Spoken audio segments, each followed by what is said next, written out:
ada dua persoalan status tentang perempuan, istri yang menaati suami.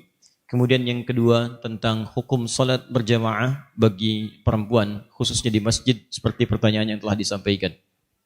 Yang pertama tadi telah kita uraikan dalam Al-Quran surah keempat An-Nisa ayat 34, bahwa ciri perempuan istri yang salihah diantaranya punya sifat qanitat, taat kepada Allah, ya, dengan cara menaati suami pada hal yang dipandang baik oleh Allah Subhanahu wa taala. Maka jika ini terjadi, disebutkan kemudian dalam hadis-hadis sahih, disebutkan oleh Imam Ahmad dalam kitabnya bagian pertama halaman 191, juga dalam sahih Ibnu Hibban nomor hadis 1296, ya, disampaikan kemudian idza shallatil mar'atu salataha, ya, idza shallatil mar'atu salataha. Di riwayat lain idza shallatil mar'atu khamsaha wa shamat shamaha wa hafizat farjaha wa ata'at zawjaha qila laha yaumal qiyamati. Di riwayat lain tanpa yaumal qiyamah, qila laha udkhulil jannata min haitsu syi'ti. Di riwayat lain udkhulil jannata haitsu syi'ti. Baik, jika ada seorang istri, seorang perempuan, kemudian mengerjakan 4 hal dalam hidupnya. Yang pertama, dia menunaikan sholat fardu saja yang 5. Tidak pernah sholat sunnah selama hidupnya. Fardu 5 waktu. Ya, rumusnya 24, 4, 3, 4. 2 subuh, 4 zuhur, 4 asar, 3 maghrib, 4 isya. 17 rakaat.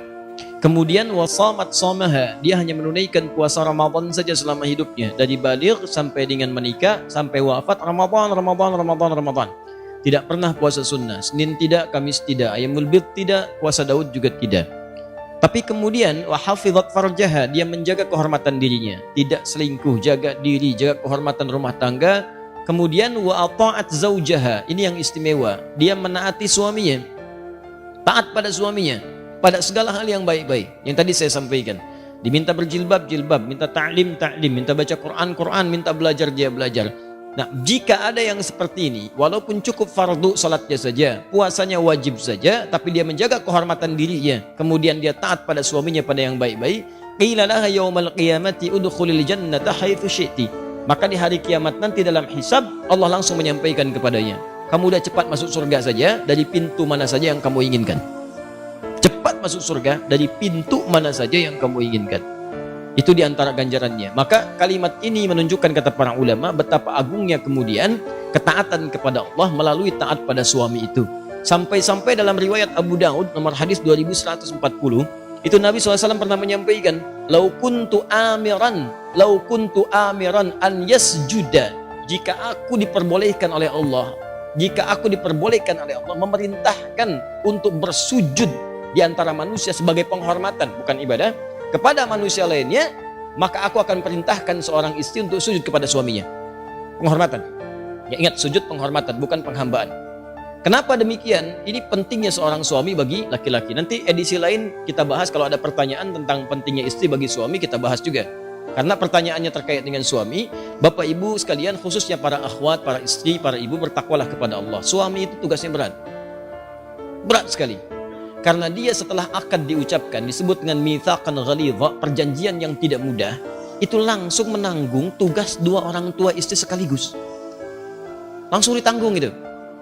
Coba Anda bayangkan, bapak perempuan ini biasa memberikan nafkah, merawatnya, melindunginya. Ya, melindungi, ada sesuatu yang mengganggu, lindungi. Kurang sesuatu, penuhi kebutuhan. Kurang apapun, penuhi, disayang. Dari mulai bangun sampai tidur, ditungguin, dirawat.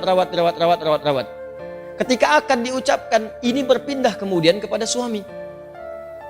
Ya, semua makna ini disebut dengan qawwam namanya. Qawwam bentuk sifat mubalaghah atau superlatif dari kata qaimun, qawamun. Anda bayangkan, qaimun itu tegak, berdiri sempurna. Kalau kesempurnaan itu dijaga supaya nggak bengkok, jaga tegak, itu namanya qawwam. Gimana supaya tugas bapak tadi dijaga sempurna supaya nggak turun? Perhatian jaga. Makanya seringkali saya sampaikan, termasuk saya mencoba mempraktikkan, kita sering mendoakan. Ya, pada istri itu juga hati-hati. Kalau Anda mau marah berkata-kata kasar, ingatlah dia anak perempuan dari seorang ayah. Dia adik perempuan dari seorang kakak, kakak perempuan dari seorang adik, dia ibu dari anak-anaknya. Kalau adik antum yang perempuan dibegitukan, bagaimana perasaan dia? Kalau ibu antum dimaki oleh antum sendiri, bagaimana perasaan ibu antum? Jadi kalau antum mau maki-maki istri, tolong ingat-ingat dulu dia perempuan, ibu antum pun perempuan. Bayangkan antum memaki perempuan. Rasakan dulu seperti itu. Dan antum harus ingat, dia dititipkan oleh bapaknya kepada antum. Mudah bagi Allah memilih laki-laki lain, tapi yang dipilih Anda. Yang dipilih Anda gitu. Bukan pria lain. Kenapa? Karena yakin dengan Anda, dia bisa melindungi Anda, ya dia bisa Anda sayangi, dan Anda bisa mengambil tanggung jawab ayah perempuan tadi yang dimaksudkan. Jadi ibu juga bertakwa, jangan senyum-senyum. Takwa kepada Allah, karena tugas laki-laki itu tidak mudah, akan ditanya di hari akhirat nanti. Ya makanya kalau kata Nabi, ada manusia yang diperbolehkan sujud, kalau enggak saya perintahkan seorang istri sujud pada suami. Saking beratnya tuh suami mengambil tugas itu. Sama dengan tugas ibunya dulu, menyayangi. Dulu kan begitu, ibu kan kalau ada curhat tuh datang ke ibunya. Cerita, mama, si fulan kok sekarang perhatiannya kepada aku tinggi sekali. Ya, saat aku kuliah, bukan perhatikan guru, perhatikan aku. Ya, karena ketika aku tanya, kenapa sih kamu perhatikan aku terus? Itu, kerudung kamu warnanya lucu. Ya, bilangnya kerudung, padahal lihatnya orangnya gitu kan. Ya, lihat, kan. Sampai dia berkata, aku menyayangimu. Terus aku katakan kepadanya, gombal. Kalau kamu sayang, tuliskan namaku di buku nikah kita. Tuliskan namaku di buku nikah kita. Besoknya datang ke rumah melamar. Berani-beraninya gitu kan. Begitu datang mengambil tugas ibunya. Kan curhatnya kepada suami, cerita pada suami. Bahkan suami pulang kantor langsung curhat, tuh kan. Ada yang belum pulang ditelepon curhat juga. Anda bayangkan, belum beres tugas, lagi capek-capeknya gitu kan, ngerjain. Papa di ujung telepon sana curhat. Dengerin, itu kan gak mudah. Maka dari itu, bertakwalah kepada Allah Subhanahu wa Ta'ala untuk punya sifat saling menjaga. Memang tidak mudah, ustadz juga sama. Sama aja, apa dikira jadi ustadz bebas dari seperti itu? Tidak. Makanya jarang ada ustadz ceramah bawa istrinya, sangat jarang sekali. Jarang. Ini live ya. Nanti di rumah insya Allah. Nah, jelas ya? Pahamnya. Jadi dari situ, kita menjaga di sini, jaga jangan sampai tugas istri kemudian mohon maaf bertentangan dengan suami, suami pun berlebihan kepada istri. Ada keseimbangan. Nanti kalau ada pertanyaan khusus saya jawab juga bagaimana perempuan kemudian dimuliakan oleh suaminya. Nah, terkait dengan salat berjamaah ini, maka sebelum masuk ke sana saya sampaikan jika ada perintah-perintah suami yang tidak bertentangan dengan hukum Allah, taati. Surga, Bu. Ibu cari surga sampai keluar rumah, Allah kirimkan ke dalam rumah. Kenapa nyari keluar? Kenapa nyari keluar? Seorang ibu itu surganya banyak di rumah. Merawat anaknya, menyiapkan kebaikan-kebaikannya. Bu ya, ini saya kasih pesan nih. Ini di hadis Muslim nih. Datang perempuan Ansor kepada Nabi SAW. Kemudian mengadu, ya Rasulullah enaknya jadi laki-laki. Enaknya jadi laki-laki. Salat berjamaah bisa kapan saja. Haji bisa tanpa mahram. Tanpa mahram. Kemudian juga bisa berjihad. Kata Nabi, katakan pada teman-temanmu di sana. Katakan pada teman-temanmu di sana. Kaget perempuan ini. Ketahuan oleh Nabi, rupanya perempuan ini diskusi dengan teman-temannya. Membahas tentang laki-laki. Ditunjuklah orang ini sebagai perwakilan kepada Nabi. Coba kamu perwakilan nih, juru bicara kita. Sampaikan pada Nabi. Kata Nabi, sampaikan pada teman-temanmu di sana. Apa yang dilakukan laki-laki di luar rumah. Maksudnya para suami.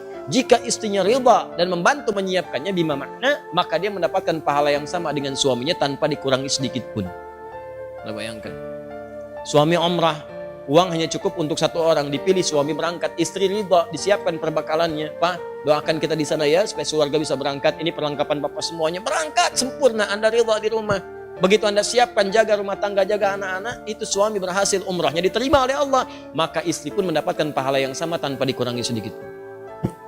Kurang apa lagi coba? Ibu pilih mana? Kerja belum dapat gaji, atau enggak kerja dapat gaji?